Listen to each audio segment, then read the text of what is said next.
ভেতরে ভেতরে খবর নিয়ে দেখেন তাদের 3টা ভোটও নেই। ওরা আবার বড় গোলায় বলে নির্বাচন হতে দেবে না। ভাই হোক, নির্বাচন দেখা যাক কে কতটা ভোট পায়। আমরা তো সেই জন্য আমরা ভোটের জন্য উন্মুখ হয়ে আছি। বাংলাদেশ স্বাধীনতা যুদ্ধ করেছে প্রতিটি মানুষ, তখন তারা বিরোধিতা করেছে, ঠিক না? আজকে যখন বাংলাদেশের মানুষ উন্মুখ হয়ে আছে যে বাংলাদেশি জাতীয়তাবাদী রাজনীতি, তারেক রহমানের নতুন রাজনীতি, আধুনিক রাজনীতি যা বাংলাদেশকে পাল্টে দেবে তা গ্রহণ করবার জন্য উন্মুখ হয়ে আছে, তখন তারা আবার সেটাকে বিভ্রান্ত করার চেষ্টা করছে ধর্মের নাম।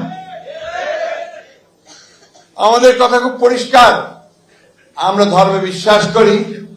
আমাদের নেতা জনাব প্রেসিডেন্ট জিয়া রহমান সাহেব, তিনি প্রথম কোরআন শরীফে কথা বলেছেন সংবিধান।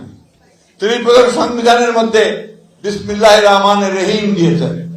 তিনি প্রথম আল্লাহর উপরে অবিচল আস্থা বিশ্বাসের কথা বলেছেন, ঠিক না?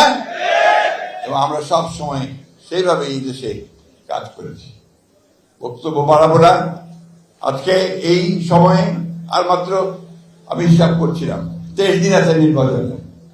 এখন অনেকে নির্বাচন হবে কিনা, বাধা দেব, করতে দেব না, ভেতরে ভেতরে খবর নিয়ে দেখেন তাদের 3টা ভোটও নেই। ওরা আবার বড় গোলায় বলে নির্বাচন হতে দেবে না। ভাই হোক, নির্বাচন দেখা যাক কে কতটা ভোট পায়। আমরা তো সেই জন্য আমরা ভোটের জন্য উন্মুখ হয়ে আছি। সিলভার টিপ কন্ট্যাক্টে তৈরি নিরাপদ ও নান্দনিক ক্লিক সুইচ নির্ভরতা জীবন জুড়ে। আমরা নির্বাচন চাই, আমরা যাবো জনগণের কাছে। জনগণ যদি আমাদেরকে গ্রহণ করে, আমরা আছি। জনগণ যদি বাদ দেয়, বাদ দিয়ে দেবো, আমরা বিরোধী দলে থাকবো, তাই না? আগে থেকে এত গলাবাজি কেন ভাই? আমি আর সব শেষ করব যে আজকে আমাদের এই পরীক্ষাটা খুব কঠিন পরীক্ষা।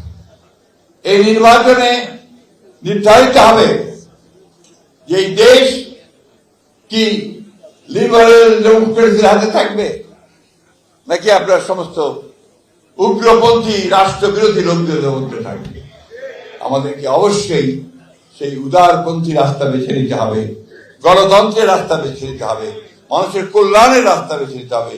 সে কারণেই আমাদের 31 দফা, আমাদের চেয়ারম্যান সাহেবের যে 8 দফা দিয়েছেন, আবার নতুন করে ফ্যামিলি কার্ড, ফার্মার্স কার্ড, এই বিষয়গুলো জনগণের মধ্যে ছড়িয়ে দিয়ে জনগণকে সঙ্গে নিয়ে আমাদেরকে নির্বাচনে ধানের শীষকে জয়যুক্ত করতে হবে।